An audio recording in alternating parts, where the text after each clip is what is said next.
네, 이번엔 청년 정치인의 시각으로 정치권 이슈를 분석하고 토론해보는 국회 라이브6 청년 맞수. 오늘도 권지웅 더불어민주당 전 비대위원, 문성호 국민의힘 전 대변인 나오셨습니다. 어서 오십시오. 반갑습니다. 안녕하세요. 네, 문성호 대변인은 지난번까지 이제 대변인을 소개했는데 네. 이제 전 대변인으로 네, 그렇습니다. 소개를 하게 됐네요. 여야가 최근 확산되고 있는 전세 사기 피해 대책 마련에 힘을 모으고 있는 상황인데 국민의힘 박대출, 더불어민주당 김민석, 정의당 김용신 정책위 의장이 오늘 오전 국회에서 관련 대책 법안을 논의를 했습니다. 여야 정책위 의장들이 이제 공감대를 이루고 합의한 법안이 이제 있다면 어떤 것인지, 그리고 이제 관련해서 그게 과연 실효성을 전망해 본다면 어떻게 바라볼 수 있을까요? 일단은 지금 특별법이 원래 올라와 있었습니다. 그거 개요를 좀 이야기해 드리면 그 전세 사기 피해자의 피해 주택을 매입하거나 공공이 네. 혹은 아니면 전세 사기 피해자의 채권, 그러니까 보증금을 돌려받기로 약속받았던 그 채권을 공공이 매입하거나, 그리고 세 번째가 그런 게 안 되더라도 거기 그 주택이 경매를 넘어갈 시 낙찰이 되면 그 낙찰 가격에 임차인이 먼저 살 수 있도록 하는, 네. 이 세 가지가 특별법의 골조였습니다. 네. 근데 그 중에서 지금 보도된 것을 보면 일단은 경매 우선권을 주겠다. 그러니까 매수 우선권. 경매 시 매수할 수 있는 권한을 주겠다라고 한 거고, 이거는 실효적인 역할을 할 겁니다. 어떤 부분이냐면, 그러니까 그 경매가 되었을 때 다른 사람들이 낙찰받아 가게 되면 네. 그 다음에 잔금을 치르고 나면 어떤 시기가 되면 쫓겨나야 돼요. 근데 보증금도 돌려받지 못했는데 그 집에서 나가야 되는 거잖아요. 네. 그래서 주거 불안이 되게 극심하게 생기게 되는데 그것을 완화해 줄 수 있는 거라 우선 매수권을 부여하겠다고 하는 건 저는 잘한 일이고 도움이 될 거라고 보고요. 네. 근데 원래 이제 심상정 의원과 조호섭 민주당 의원이 제시했던 특별법에 속하지 않았던 우선 변제가 여기에 포함돼 있어요. 그게 뭐냐면, 그러니까 사기꾼이 자기가 이제 임대 사업을 하다가 내기로 했던 세금이 있었을 거지 않습니까? 네. 그걸 이제 안 내고 그냥 도망쳐 버리면 그 세금을 그 주택이 팔리게 되면 거기에서 원래 제하게 됩니다. 그러니까 그만큼 임차인들이 보증금을 못 돌려받게 되는 건데요. 그렇게 하지 않고 우선 임차인들의 보증금을 먼저 돌려주고 만약에 남는 돈이 있으면 세금을 가져가겠다고 한 거예요. 이건 역시 피해자들의 피해를 되게 줄여줄 수 있는 실효적인 조치입니다. 네. 그렇군요. 그래서 일단 합의한 내용들은 임차인들에게, 그러니까 피해를 입은 임차인들에게 도움되는 법안이고요. 근데 제가 오늘 들어오기 전에 보니까 원희룡 장관께서 네. 그러니까 공공이 가지고 있는 자원으로 피해자들이 피해를 겪고 있는 주택을 매입하겠다고 말하셨더라고요. 물론 이제 주말 중에 이제 전체적인 최종 확정은 해야 되겠지만 공식적으로 원희룡 장관이 그런 의견을 내겠다고 해서 네. 공공 매입 역시도 좀 논의가 본격적으로 되지 않을까 싶습니다. 예, 그 부분에 대해서 이제 문 전 대변인께 이제 여쭤보기로 하고, 조금 전에 우선 매수권도 이제 실효성이 있다고 이제 긍정적으로 말씀을 하셨는데, 이게 좀 더 들여다 보면은 보증금을 돌려받지 못해서 돈이 없는 경우, 이런 분들이 이제 피해자잖아요. 네. 그런 분들한테 과연 이 경매로 나온 보통 시세보다 싼 값에 이 집을 우선 매수할 수 있는 권한을 준다. 이게 돈이 없는데 이게 실효성이 있을까요? 그래서 이번에 이 합의를 하기 이전에 좀 나왔던 이야기가, 경매에 들어갈 때 피해자가 대출을 추가로 받을 수 있는 것까지 보완하겠다라고 이야기를 좀 한 바 있습니다. 네, 그 부분은 조금 더 보완할 수 있는 대책이 좀 나와야 될 것 같습니다. 네. 27일 이제 본회의에서 이게 이제 그 법안은 좀 처리될 걸로 예상이 되고 있는데, 특별법 형태의 법안을 발의할지, 이제 입법을 이제 하는 데는 공감대가 형성이 된 것 같은데, 공공 매입 특별법, 방금 이제 우리 권지웅 위원이 원희룡 국토부 장관도 공공 매입에 대해서 이제 긍정적으로 검토하고 있다는 게 말씀하셨는데, 어쨌든 현재까지 봐서는 여야 간의 견해차가 있는 게 이제 그 상황인데, 이 부분은 어떻게 바라보고 계십니까? 실제로 이 전세 사기 피해자들을 도와야 된다는 것에서는 지금 여야가 공감대를 가지고 있고요. 네. 제 개인적으로 봐도 이 사기라는 것이 본인이 조심해서 피할 수 있는 사기가 있고 그렇지 않은 종류가 있는데, 전세 사기 수법 같은 경우는 사실 개인이 조심한다고 피하기 좀 어려운 사례들도 많기 때문에 네네. 국가가 나서서 지원을 해주는 거에 대해서는 공감대를 형성하고 형성을 하고 있습니다만은 지금 조금 이견이 있는 부분이 어떤 것이냐면 앞서 나왔던 이런 뭐 우선 변제라거나 아니면 뭐 공공 매입이라는 게 결국 국가 예산으로 진행이 되는 부분입니다. 본인이 원래대로 해서 국가가 받았어야 될 세금을 일정 부분 포기하는 거거나 아니면 국가의 재원으로 우선적으로 매입을 해서 진행을 네. 하는 것이기 때문에 그렇다면은 이 부분이 만약에 이제 법안이 만약 통과가 되어서 그런 제도가 자리 잡게 되면 그런데 기존의 이 전세 사기를 막는 제도는 추가적으로 입법되지 못하고 이대로만 간다면 결국에는 이 전세 사기범들의 피해를 입는 주체가 그냥 일반 시민 피해자에서 그냥 국가 정부 예산으로 바뀌는 것뿐이거든요. 그러니까 이런 부분에 대해서 이 법안을 좀 한시적으로 해서 지금 우선은 피해를 분들을 좀 돕되 차후에는 이런 부분에 있어서 사기 범죄 자체가 일어나는 걸 막는 쪽으로 가야 되는 것이 더 근본적인 것 아니냐 뭐 이런 의견이 조금 있어서 아니면 이것을 좀 영구적으로 비슷한 사례가 있을 때마다 공공의 어떤 예산으로 지원을 할 것이냐 이 부분에 조금 이견이 있는 것 같습니다. 네, 확산 일로에 있고 전세 사기에 대한 부분들이 지금 기승을 부리고 있는 상황에서 실효성 있는 정말 그 피해자들에게 도움이 되는 그 대책들이 빨리 나오기를 바라겠습니다. 이번에 그 여야 상황을 살펴보겠습니다. 민주당이 의원총회를 열고 돈봉투 의혹에 대해서 대국민 사과와 함께 송 전 대표의 조기 귀국을 다시 한번 강력히 요구를 한 상황인데 원래 그 송 전 대표는 귀국에 대해서 좀 완곡하게 애들러서 좀 거부하는 게 아니냐 이런 이제 추측들이 나왔는데 만약에 조기 귀국으로 입장을 바꿨다면 선회한 배경 좀 어떻게 볼 수 있을까요? 그러니까 사실 송 대표께서도 사실은 귀국하지 않겠다 이렇게 말하진 않았어요. 근데 다만 이정근 씨와의 어떤 이정근 씨 게이트가 나랑은 상관없다 이렇게 말을 한 게 있었죠. 그러다 보니까 본인의 어떤 연결성을 부인하는 거 아니냐라고 생각할 수 있었는데 네.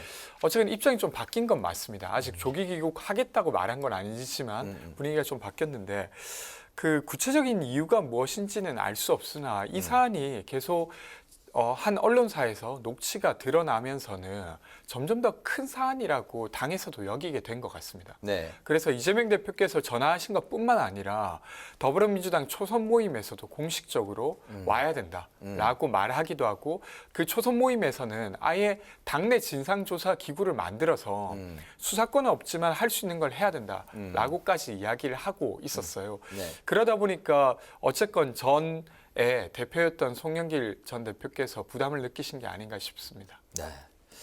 어쨌든 그 자체 진상조사에 대한 거는 좀 현재로서는 안 하는 걸로 검찰 네. 수사를 일단 지켜보겠다는 입장인 것 같은데 내일 우리 시간으로 11시쯤 이제 그 기자회견을 할 거로 지금 이제 나와 있는데 어떤 내용이 나올 것 같으세요? 어떤 수위까지? 그러니까 뭐 어떤 내용 나올지 저 모르죠.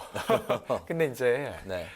그게 이제 송영길 대표가 그 사안을 알았든 지시했든 그것이 아니든 최소한 본인의 캠프에서 있었던 일이지 않습니까? 그리고 본인의 당선을 위해서 관련자들이 움직였던 일이기 때문에 네. 책임을 느끼셔야 된다고 생각하고요. 거기에 대한 어떤 법적인 책임이야 사실관계가 드러난 다음에 조치할 수 있는 것이지만 최소한 이런 의혹을 얼른 밝힐 수 있도록 노력하는 건 저는 필요하다고 생각해요.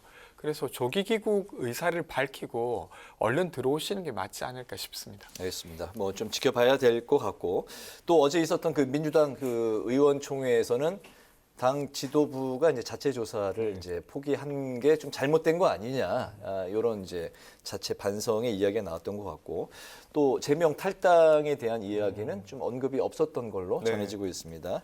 그 민주당의 이제 관련한 이런 대응 좀 어떻게 보실 수 있을까요? 그러니까 실제로 처음에 이제 이 사건이 나왔을 때 이제 이재명 대표께서는 뭐 검찰의 이제 진실을 왜곡 조작하는 것이 일상이기 때문에 믿을 수 없다 이렇게 발언하셨다가 차후에 이제 어떤 증언이나 녹취록 실체가 드러나니까 이제 좀 사과를 하시는 쪽으로 이제 선회를 하셨는데 이제 민주당이 빠르게 어떤 이런 잘못을 시인하고 거기에 대해서 뭐 문제 조치를 하겠다라고 이야기는 하는데 어떤 조치를 하겠다는 이야기는 계속 나오고 있지 않아요. 네. 그러니까 제 생각에서는 민주당 측에서 어떤 본인들이 겪는 정치적인 책임을 최소화시키려는 것이 아닌가 뭐 이런 평가가 조금 되고요. 다만 지금 이제 실제로 송영길 전 대표 같은 경우에는 녹취록에서 내용이 동장하는 것을 보면은 저는 사실 이 범죄 혐의들에 있어서 상당히 진실된 부분까지 좀 접근이 되어 있다고 생각을 합니다. 네. 그러니까 거기에 대해서는 뭐 직접적인 책임을 지셔야 되는 위치라고 생각을 하고요. 뭐 추가적으로는 이제 뭐 송영길 전 대표에 대해서 송영길 전 대표가 정치 자금이 뭐 어디서 나온다 이런 얘기가 사실 여의도에서 소문이 굉장히 많았어요. 아마 뭐 비대위원님께서 들어보셨을 텐데 그러니까 이런 실체가 거기서 추가적으로 드러나게 된다면 뭐 송영길 대표뿐만 아니라 그 위에 있었던 뭐 그 정치 자금 대신 분까지 책임을 져야 된다고 저는 생각합니다. 네, 뭐 이 상황 때문인지 그 한국갤럽의 오늘 지지율, 그 민주당 지지율이 지난주보다 4% 포인트 떨어진 그런 조사 결과도 나왔습니다. 자, 이제 국민의힘 상황으로 가보겠습니다. 김재원 최고위원에 이어서 설화 논란을 빚은 태영호 최고위원이 어제 지도부 회의 불참을 했는데요. 그 9명으로 구성된 최고위원회의에 이제 2명의 최고위원이 이제 불참한 상황. 국민의힘 지도부 상황은 이제 두 분 어떻게 바라보고 계신지, 뭐 그 국민의힘 내부를 더 잘 아시는. 예.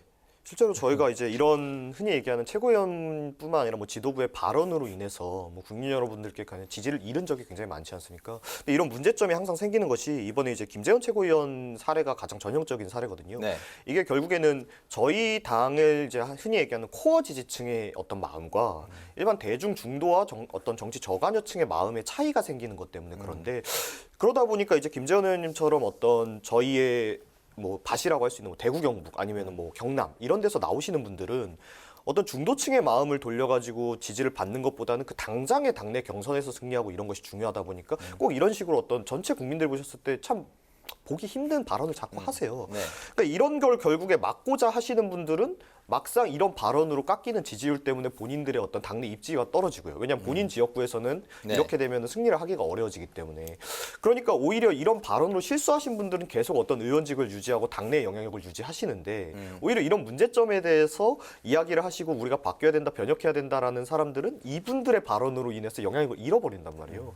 그러니까 이런 구조적인 문제가 있는 것이기 때문에 저는 앞으로도 이런 것이 반복될 가능성이 충분히 있다고 생각을 하고 그렇기 때문에 저는 이런 공천개혁이 결국에는 핵심적으로 이 문제를 해결할 수 있는 근본적으로 해결할 수 있는 방향이라고 생각을 합니다. 그런데 지금 당내에서 사실 개혁에 대해서 하겠다고만 하지 어떤 개혁의 방향성에 대해서 제대로 이야기하지 못하고 있거든요. 그러니까 지도부가 이런 부분에 대해서 책임을 많이 느끼시고 또 방안을 내주셨으면 좋겠다고 말씀드리겠습니다. 중앙윤리위원회가 이제 다 이제 구성이 조만간 이제 될 걸로 이제 알려졌고. 국민의힘 지지율도 역시 뭐 지지부진하기는 마찬가지입니다. 좀 하락해 있는 그런 결과들이 나오고 있는 상황인데 그렇다면 그걸 회복하기 위해서는 뭐 징계 여부가 나오고 있는데 어느 정도 좀 수위의 징계가 나오면 진정성이 있다고 받아들일까요, 국민들이? 근데 이제 뭐 징계의 수위도 저는 물론 중요하다고 생각을 합니다만은 지금 이제 문제가 되고 계신 분들이나 아니면 함께하고 계신 지도부 분들께서 뭐 작년 때부터 항상 이야기하셨던 게 선당우사 이야기를 많이 하셨어요. 네. 뭐 본인이 일정 부분 억울한 부분이 있더라도 어떤 이런 문제점으로 인해서 뭐 국민들의 성토를 받게 된다면 본인이 당을 위해서 좀 물러서는 모습을 보여야 된다. 근데 이제 본인들이 그런 입장에 지금 처한 상황인 겁니다. 과연 자기들이 지금까지 타인에게 세워왔던 잣대를 본인들에게도 적용할 수 있을 것인가. 여기서가 저는 진정성이 갈린다고 보기 때문에 뭐 윤리위 징계 이전에 뭐 거치에 대해서 좀 표현을 하셔야 되는 게 좀 맞다고 생각합니다. 네. 내년 공천에 대한 가능성이 좀 이번에 그 징계에 대한 진정성에 대한 잣대가 될 것이다. 어제 그 최병무 그 TV조선 해설위원께서 그렇게 네. 또 말씀을 하셨어요. 네. 현재 그 국민의힘 상황 좀 어떻게 바라보고 있습니까? 일단 내년에 이분들을 공천할 거냐 말 거냐가 국민의힘 지도부가 물론 이분들도 지도부지만 네. 이 사안을 어떻게 다루느냐의 어떤 가림자가 될 텐데 근데 저는 지금 이 국민의힘 지도부가 겪고 있는 이 어려움에 대해서 이것이 어떤 구성원들의 설화라고 부르는 것에 대해서는 저는 잘 동의가 안 돼요. 왜 그러냐면 태영호 의원의 4.3 관련한 발언은 선출되기 이전에도 했던 발언이에요. 그러니까 그게 이미 드러나 있는데 그분을 국민의힘 당원들이 뽑으신 거예요. 그러니까 사실은 태영호 의원 입장에서는 했던 말 계속 하고 있을 뿐인데 지금은 설화라고 공격당하고 있는 거라 잘 이해가 안 되실 것 같고 그리고 김재현 의원 그 최고가 지금 5.18 관련해서 좀 막말을 했다고 이렇게 비판을 받고 있는데 네. 윤석열 대통령이 지명한 진실화해 위원장의 경우에도 5.18에 북한군 개입설을 그러니까 부인할 수 없다 이런 말을 공공연히 하고 있거든요. 네. 그러니까 이런 것들을 보면 사실은 이 두 사람을 통해서 드러나는 거지 국민이 이미 내재하고 있는 내용들이다라는 생각이 하나 들고 그리고 조수진 최고의 경우에도 밥 한 공기 이게 조수진 최고의 아이디어가 아니에요. 민생특위에서 나왔던 아이디어를 어디에서 그냥 본인이 말했을 뿐이거든요. 그런 걸 봤을 때 사실은 이 세 사람을 징계함으로써 어떻게 우리가 뭔가 다른 길을 가겠다라고 보일 게 핵심이 아니라 국민의힘이 지도부가 어떤 생각을 하고 있었던 것에 대한 어떤 좀 근본적인 반성을 하셔야 국민들이 보기에 아 정말로 변하려고 하는구나라고 생각하지 않을까 싶습니다. 알겠습니다. 어쨌든 그 책임 있는 자리에 있을수록 그 정제된 단어 그리고 당내, 당 안팎에서도 인정할 수 있는 공감대를 형성할 수 있는 그런 언어를 쓰는 게 좋겠다라는 생각이 최근 이 설화 이야기를 그 전해드리면서도 많이 들은 생각인데요. 이렇게 이제 여야 모두 각기 리스크로 이제 휘청거리고 있는 상황인데 그런 가운데 제3지대 이야기가 이제 불쑥 튀어나왔습니다. 지난 18일이었죠. 김종인 전 비대위원장 그리고 금태섭 전 의원이 국회 토론회를 개최해서 제3지대 연대 가능성을 시사했습니다. 권지웅 위원이 직접 토론자로도 참석하셨기 때문에 그 현장 분위기 좀 먼저 좀 전해주시죠. 우선 저 그 토론회 갔다 와서 오해를 많이 받고 있는데 여기에 완전 참여 몸을 담근 거 아니냐? 네. 전혀 그렇지 않아요. 아마 김재섭 위원도 그렇고 김창인 위원장도 비슷했을 텐데 저는 이 토론회 섭외될 때만 해도 김웅 의원이랑 민주당의 박용진 의원이 공동 주최하고 좀 혁신에 대한 이야기를 하는 토론회인데 토론자로 좀 와줄 수 있냐 이렇게 제안받았어요. 그럼 주최자가 좀 와정이 된 건가요? 그렇죠. 중간에. 그래서 저는 그 마지막 날 갈 때까지도 박용진 의원이 빠진다는 이야기를 못 들은 채로 일단은 참석을 했고요. 주최자가 빠졌기 때문에 굉장히 좀 당황하셨겠네요. 그렇죠. 네. 가서 그래서 약간 그런 부분은 좀 미숙했던 토론회라고 저는 생각하고 근데 여튼 이 자리에서는 제3지대에 대한 어떤 이야기를 하시는 자리였고 금태섭 전 의원은 여기에 대한 의지가 분명해 보였습니다. 그래서 아마도 뭐 언론에 밝힌 대로 제3지대를 향해서 가시지 않을까 싶습니다. 어쨌든 그 전체적인 그 회의 주최자에 대한 그런 에피소드는 있었지만은 전체적인 그 회의 그 포럼의 분위기로 봐서 내년 총선에 어느 정도 영향을 줄 수 있겠다. 그 좀 예측은 되셨을 것 같은데 어땠습니까? 그러니까 영향을 준다 만다까지는 어떤 분들이 여기에 함께할 건지 아직 확정되지 않았기 때문에 지금 말씀드리기는 어려운데 네. 근데 최소한 여기에서 나눴던 이야기 중에 공감이 갔던 건 지금 양당이 서로를 비난하기에 바쁘지 자신이 가지고 있는 국정 운영에 대한 비전으로 경쟁하는 것은 아니라는 거예요. 민주당에 있으면서도 사실 국힘이 잘못했을 때 그것을 지적하는 데 더 많은 에너지를 쓰는 것을 보면서 사실은 이게 좋은 정치일까 하는 고민이 들거든요. 근데 아마 국민의힘도 마찬가지일 것 같아요. 이재명 대표를 계속 공격함으로써 뭔가 상대적인 이익을 얻는 그러니까 반사 이익의 정치가 팽배해져 있는데 여기에서 사실 국민들은 마음 줄 곳을 두지 못하는 것 같아요. 지금 무당층의 비율을 보면 전체로 봤을 때 대선 전주만 해도 한 14% 정도였어요. 현재 한 한 여론조사. 30, 40 정도까지 그러니까 거의 이야기하고 두 있죠. 배가 네, 되었고 20대 같은 경우는 무당층이 50%가 넘지 않습니까? 그러면 뭐 정치로부터 거의 마음이 떠나가 있는데 이것의 이유가 뭐냐라고 했을 때 양당밖에 없기 때문에 그런 거 아니냐라는 지적에는 저는 동의가 되었습니다. 그래서 만약에 어떤 정치적 힘이 있다고 하면 제3지대가 만들어지는 것 자체는 되게 필요한 일이 아닌가 하는 생각은 들었습니다. 무당층이 이제 많이 있기 때문에 또 이제 제3지대 구축 이제 이런 포럼 같은 이제 그런 회의가 또 이제 주체가 됐었겠죠. 그 지난 또 15일 그러니까 이제 사흘 전에 정의당 류호정, 장혜영 의원 등이 이제 꾸린 세 번째 권력 출범식이 또 있었습니다. 역시 이제 내년 총선을 앞두고 또 청년층 이제 MZ 세대의 마음을 잡기 위한 요 포럼이 만들어진 정치 그룹인데 청년 정치인으로서 요 포럼은 좀 어떻게 보셨어요? 근데 저는 이제 여기가 뭔가 새로운 지금 얘기하신 압도적으로 다수를 차지하고 있는 청년층의 무당층을 끌어올 수 있는 모임이 될 거라고 생각하지 않습니다. 네. 왜냐하면은 청년층이 결국 무당층이라는 것은 지금 뭐 거대 양당이나 뭐 원내 정당들이 본인들이 원하는 아젠다나 정책을 제대로 실행하지 못하고 있기 때문에 무당층이 되는 것이거든요.